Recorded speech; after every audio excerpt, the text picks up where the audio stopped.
we're going through a financial crisis in our city and talking about closing swimming pools and other things like that, he put together a city that doesn't have that problem. And so I'm excited to hear more about this and how they did it. And also, I will tell you, I'm sure he would appreciate, he did bring some copies of his book that we'll have at the check-in table as you leave today if you have interest in that. Our reporter, former city manager, Sandy Springs, Georgia. Welcome.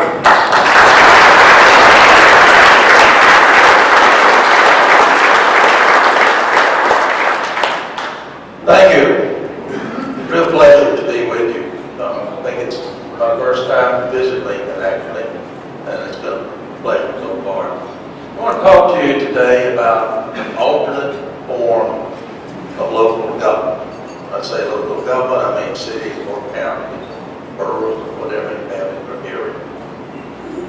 Why should we talk about an alternate form? Well, think about it.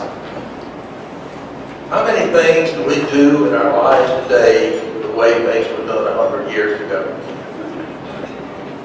We've now got airplane, cars, we've been the moon, computers, and we're still doing local government the way we did it 100 years ago. Our employees buy lease equipment and buildings. We raise taxes. We're doing it in an antiquated way. We have built bureaucracies. And about bureaucracies, we know two things. They grow and they cost us money. So we have built a different kind of government in my town, and that has spread to a number of other towns. Maybe I can catch your attention by saying that the city that started in 2005 has almost 100,000 people. We had two city employees. Everything else was contract. Most of it the private industry. And I'd like to spend just a few minutes giving you a little history of how that happened so you can understand that. But more importantly, talk about the results of that and what those results can mean for other cities in this country and even around the world. I've been going to other countries talking about this model as they have invited me. We had fought in our community. Well, let me first say, someone said, start in a city, what do you mean? It was an existing community.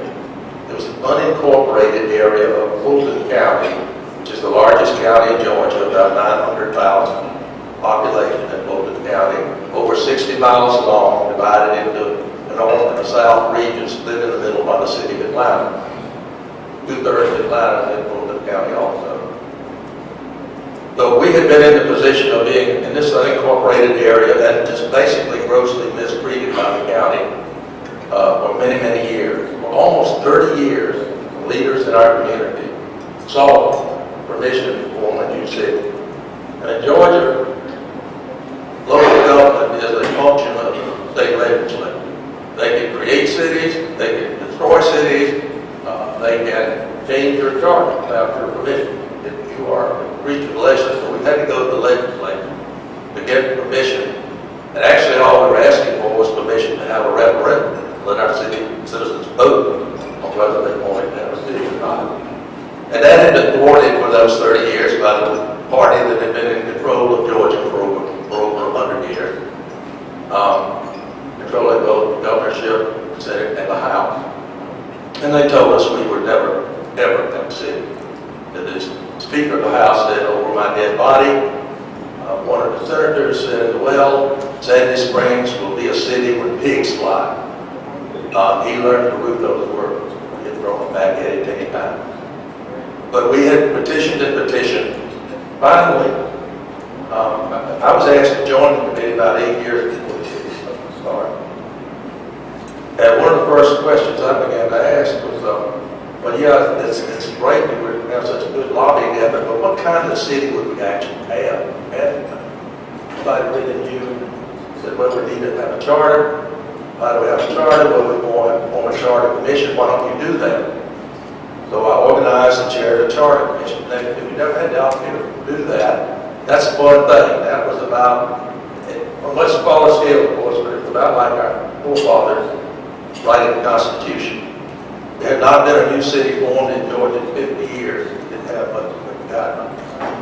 It was a great experience to do that. We created a charter and it became a part of our legislation, our bill before the legislature. So things are off going. We had a charter now, but a couple more years and nothing happened with legislation. Finally, in 2002, the opposition party took control of the governorship and the Senate. We had hope. We had hope that we'd get our bill approved. We were wrong.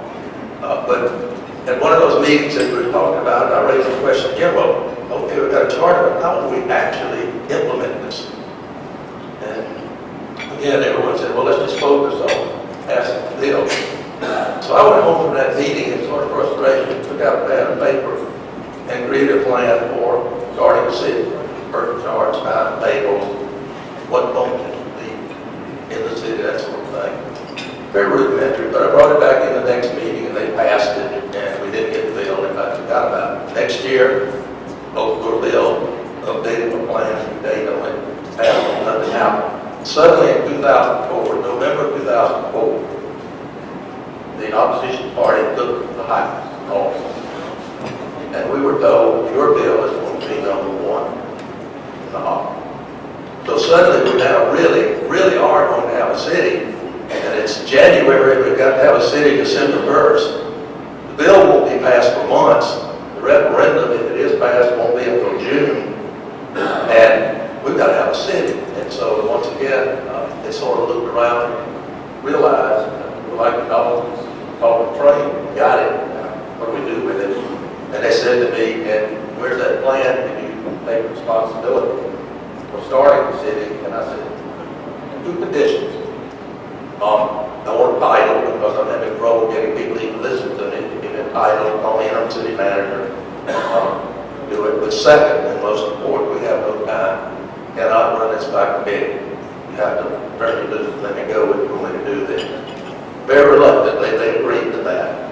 That was in January. I began forming task forces. I identified 12 areas of service that we wanted to provide. That was task force individuals for each of those.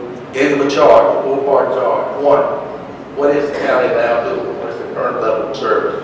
Let's say we're fixing roads. 2, what's that cost? Very difficult. 3, what do we as a community really want? What's the level of service we have? And 4, one of the more difficult, what would project that to cost? So these 12 task forces were proposed, really dedicated, talented volunteers, numbering about 120 in total through. They began work on that, but back in the back of my mind, I realized that it wasn't possible to form a traditional city. Because one of the things that had been overlooked in the bill was giving anyone any authority.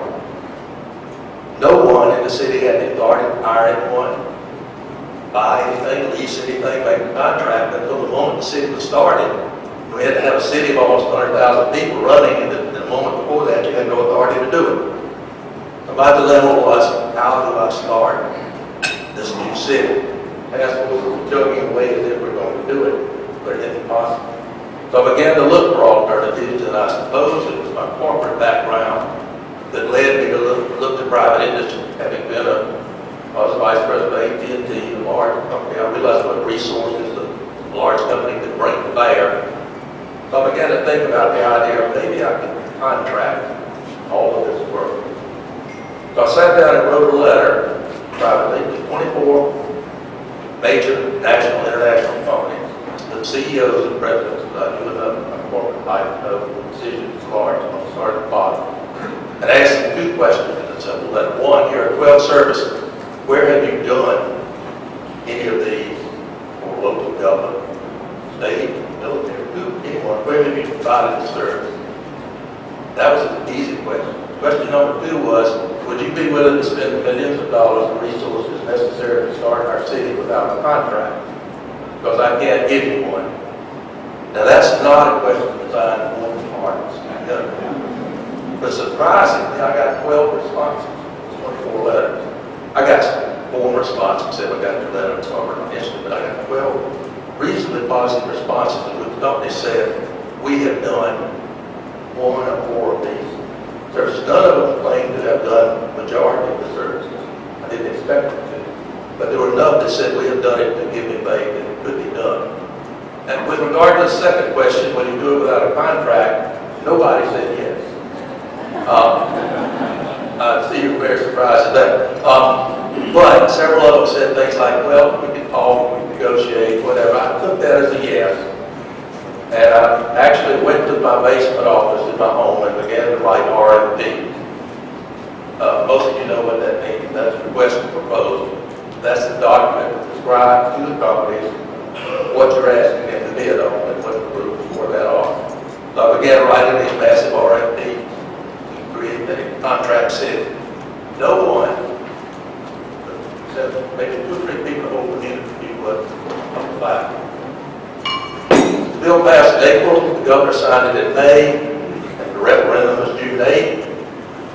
It passed by 94%. Now that's a miracle in America. You can't get 94% of people to agree the sun comes up. Okay. So we had the support of the community, but now we had like 4 months, a little over 4 months to create a city. Now authorized to do it. We've got to do it. Yeah, only a small amount of time. One additional thing that was in the legislation was the clause that the governor should appoint a commission to assist us in creating the city. I actually was the one who asked for that. My assumption had been that he would appoint people from our committee who've been involved to do this. Wrong again. He appointed political people, 2 of them that didn't live in our community, one about 60 miles away, 2 who did live and had nothing to do with the idea of forming the city, and the 5th one was myself. On June 23rd, he appointed us. His staff called me and asked me to convene the first meeting. I convened it on June 29th, and they took 2 very important actions. One, they elected me chairman because I was the only one who had the slightest idea about what was going on in the group. And 2, I laid on their desk Nancy Pelosi fashion a stack of documents this big, RFPs, and said you have to pass these tonight. You cannot read. They were a very bright group of people, and they did that. I did tell them, however, unlike Nancy, that they could change anything in there once they read it. So we went forward, we passed it the next morning. I issued those to companies that had shown an interest and did all of the proper legal advertisement of it for other companies. Moving quickly forward, we provided for a mandatory pre-bid conference with the companies. 41 companies showed up. We were astounded. Most of them were small companies looking for a niche business, and I provided a sort of a mating service for them to get together, the bigger companies, work out some contracts and stuff. But we had a lot of interest, got good bids. I formed a selection committee, and we did a very objective job of looking at these competitive bids, selected a company, and on September 29th, I presented back to myself, the chairman of the commission, a recommendation on the company. That is 2 months before the city has to be formed. But we've been working with the companies, task forces that did good about filling the companies in on what we needed to have, and so forth. And we had built a budget based on those task force reports. So I knew approximately what we thought a traditional city would cost, based on comparable looks at the cities around us. So we had a figure in mind. The bid came in $20 million under that figure, 40% of what we thought it was going to cost. But we still had to get it done. So we went through final contract negotiations with the company working right on through this. There was an enormous amount of trust on both sides. Company, we trusted that the company could do it. No one had ever done a city this large, this broad scope of services. And the company had to trust us, and we were eventually going to give them a contract. That contract didn't happen, by the way, until 3 weeks after the city was formed. So we all worked in trust. We went forward. The new council was elected 3 weeks before the city, still with no authority. No one had any authority. By the way, when the governor's commissioner, they couldn't approve this contract, they could only recommend it to the future council when it met. So all of this is on drugs. 1 minute after midnight, December 1st, the new council met, and I'm proud to say it had a fully operational city. They passed on their laptops and we had training. In fact, I had training programs for candidates because this was such a new thing. Wanted them to know what they were in for. And then as soon as the elected officials were elected, we put them in an intensive training program. One out of even 3 their computers. But on their computers were all the ordinances, statutes, whatever they needed to make this city legal 1 minute after midnight that day.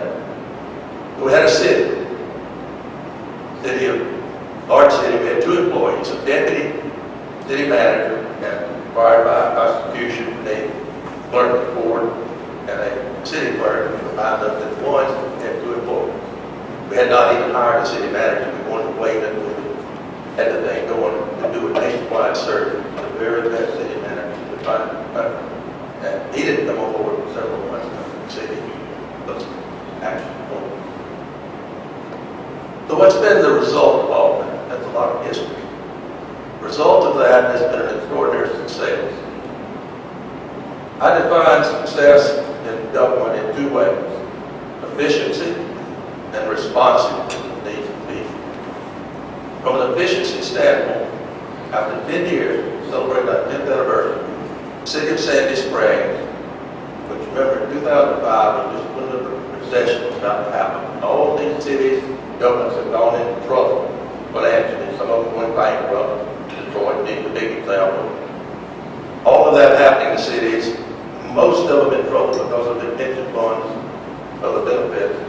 Right through that, we started a new city. I'm proud to tell you that we have not increased taxes 1 mil in that 10 years. There are very, very few cities in this country established to claim that. Not only that, but we built a $45 million reserve. And on top of that, we have been able to carve out 20% of our operating income to use for capital improvements. New roads, sidewalks, parks, what have you. Things that other cities are borrowing money to do, we've been able to pay for it out of our operating savings from this private industry model. And, maybe most important, after 10 years, we have 0 long-term debt, pension liabilities, unfunded pension. 0 that we're not going to have. But we'll have some debt. We're finally going to have a bond issue. And that's because we're doing a massive redevelopment program in our downtown area, which is desperately needed. But the good news going along with that is our city has been so financially successful that we received from the bond rating agencies a AAA rating, which is one of 19 in the country. Unheard of for a new city. So we have been a financial success. From the responsiveness standpoint, our citizens have been extraordinarily happy.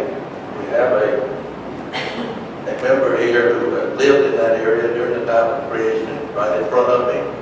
She can attest to that. We have participated, we've done local surveys, we've participated in national surveys, and we've always ranked on citizen satisfaction in the top 10%. But probably the best survey we could have ever done was 4 years after the initial election of our elected officials. Most of them ran for re-election. The least vote that one of those officials got was 84%. The least vote. Everyone else was high 80s, 90s. That sort of says we think things are going to come to the city. Same thing occurred following the election. Another vote of confidence was the fact that the next year, I mentioned we were the first city in 50 years. The next year, more new cities were formed. We had broken the ice in the legislature. Both of them followed our model, using private companies, private services. I was the principal advisor. Both of those and the next 2 that followed, we've now established 6 new cities using this model. And it's working well for all of us. I'm taking the model to other parts of the world. It has been an eye-opener and a real success. frequently asked, how can a company come in and do this and still make a profit? By the way, we wanted to make a big profit. I had to go around with the reporter from the New York Times, just thought it was horrible, but I didn't know how much profit they were making. And I told I didn't care. I really didn't care, as long as we were getting it from them at a greatly reduced price from what we could have done it ourselves or from anyone else. That's all that mattered. And we wanted them to have a good product, but they have an incentive to give us good service. And they brought a lot of innovations to government that we had not seen. I'm told that you all from time to time may have a pothole holding your road out here. I'm surprised to hear that. But I like to give an anecdote about how potholes were handled before and after. When we were part of Fulton County, if you could ever get anyone to come out and fix a pothole, it was a miracle. But when they did, they sent a crew of 8 people, and 7 of them would stand around and one of them have a joke. And maybe eventually they would fix it, but they never told you that it was coming or going. Here's what you see today. The first day after the city was formed, what you saw.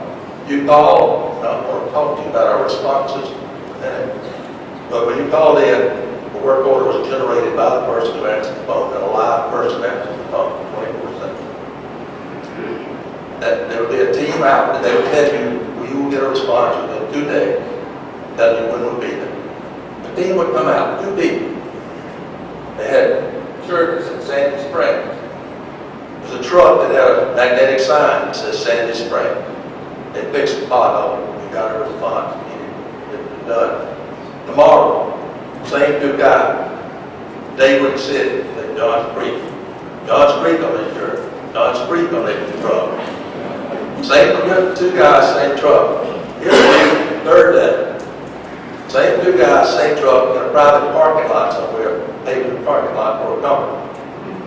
Absolute maximum utilization of people, maximum utilization of equipment.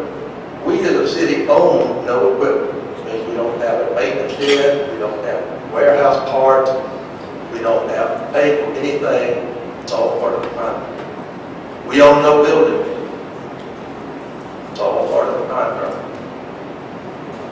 So it's an extremely efficient system. That's just a very small, simple example of the kind of cost sharing that can be done. Share costs so that we get maximum utilization of people and materials. I mentioned our response system. Again, we wanted to be such a responsive company, city. When you call us, you do get someone answers the phone. You don't have to punch 7 for this, 2 for that, or whatever. You don't go phone. It's a requirement not to be a test, you have to answer the phone. But when they answer, they're trained to give you answers. Generally, it's popular. You have to go to public work. So they don't refer you to someone who would never call back. They give her a work order. That work order not only goes to public works, but it goes to the council person for that area. It goes to the city manager, it goes to the mayor. So that citizen calls in and says, well, I'm not getting a response. They know what's going on. And when that order is completed, that completion goes to the city manager, so everyone, the loop is complete. It's a system that our people love. I've forgotten how many 100,000 calls a year we're now handling. Some of them are calling about what time it is now, because there is someone who answers the phone. But it's a part of this effort to be responsible, to provide not only efficient service, but better service. And we are absolutely able to do that with this contract company. Some of the ways that savings occur, I'd like you to consider your budget process. I believe you all are close to the budget process here. But traditionally in bureaucracy, budgets are created on a departmental basis. The department head is sitting here getting ready to create his budget. What are the pressures on people? It's to provide more goodies. People say, oh, so what do? They ask for more money. Each department asks for more money. And when they all come to the top, you don't have enough money to pay it. So we need to raise taxes. Not in this system. What happens here? Sure, there's still departments. Sure, they still create budgets, but they bring that budget into the company. The company said, give them more money. We can find somebody else to do this job. Do it for the right problem. There is a profit motive there that does not exist in bureaucracy. And believe me, it controls the budget, automatically controls the department where it does. That's an important feature of this. By giving the company in this master contract control of broad spectrum of services, and I should indicate what those services might be. Services such as administration, housing, purchasing, human resources, of course IT is a huge one. We do not put public safety, police and fire reports under the contract, but we do the backroom operations, even for those, record keeping, paperwork, for those services are in there so that we can free up the police money for P03 fire. We do parks and recreation under the contract. We do transportation, which includes the road maintenance, the capital improvement, management of capital improvement programs, traffic design, engineering, all of the functions having to do with providing transportation to the city. And we do what we call community development, which is planning, rezoning, permitting, code enforcement, all of those areas are included under this master contract. It is the broadest contract that I know of in the country. We had a master contract with a subcontract with a great number of services. It turns out companies are better at managing subcontracts than cities are. They really are. It's their business. They know how to do it. They know how to get the best price and how to be sure that they get done. So you had the primary company may be doing administrative, HR, IT, maybe not. Probably half the services that others contract out. We have 12 subcontractors that work very, very well. Company can negotiate at any time changes in the contract. And by the way, our contract with the company said if they displeased us, we could terminate them at any time, 6 months notice. So we were not locked in to something, and we had a 6-year contract, but we were not locked into it. It wasn't pleasing us. We could. Am I getting close? I won't do questions, but let me do say this. The important message to you is that this contract model is available to you as an existing city. I am often asked whether isn't it a lot harder to do an existing city than it is a new city. Yes, that is absolutely not. It is far more complex than starting city from scratch. There is only one problem with converting a city. It's called politics. Elected officials don't like to stick their necks out and do something new when they're elected under one system. I don't care how much money it's saved. They just are scared of it. They should be putting their citizens first, and they're putting their jobs first. So I hope I don't offend some elected officials here by saying that. I probably have, but I have to say it is a system that you owe it to an elected official. You owe it to your constituents to take a look at this alternative. It works. It is saving on the average 10 to 40% of the cost of doing government, or the services to the government, and that includes public safety. But for the services that the government is doing it, I have scanned your budget, and I'm really being scanned. I took about 10 minutes to do it. So this is not something that you can go to the bank with. But I will tell you that my appraisal of that is that you will save a minimum of $50 million over a 5-year contract by converting to a public-private. You can do it. It's there. And it comes about in a number of ways that I don't have time to describe. I would rather take questions from you. I'd rather hear from you and answer your questions than spend time trying to tell you what I think you should hear. But I want you to keep that one thing in mind. This is something that your elected officials should be looking at. It is a proven success, and it brings big